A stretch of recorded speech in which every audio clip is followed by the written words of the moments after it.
সোমবারে ঈশার নামাজের পরে কেউ যদি এই দোয়াটি 100 বার পরে আল্লাহর কাছে কোনো কিছু চায়, আল্লাহ রাব্বুল আলামিন তাকে সাথে সাথে দিয়ে দিবেন। আল্লাহর কসম করে বলছি, আপনার সকল অভাব দূর হয়ে যাবে, আপনার সকল ঋণ দূর হয়ে যাবে, আপনি সকল মনের আশাগুলো কবুল হয়ে যাবে ইনশাআল্লাহ।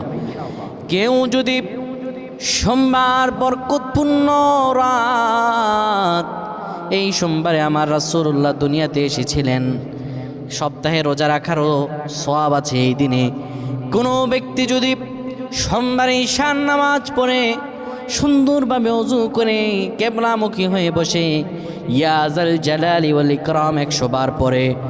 30 বার দুরূদ শরীফ পড়ে, 3 বার সূরা ইখলাস পড়ে, 3 বার সূরা ফালাক, 3 বার সূরা নাস পড়ে, 10 বার দুরূদ শরীফ পড়ে, আল্লাহর কাছে কোনো দোয়া করে, আমার রব্বুল আলামিনের কাছে দোয়া করতে দেরি হবে, কিন্তু আমার রব আল্লাহ রব্বুল আলামিন দোয়া কবুল করতে দেরি করবেন।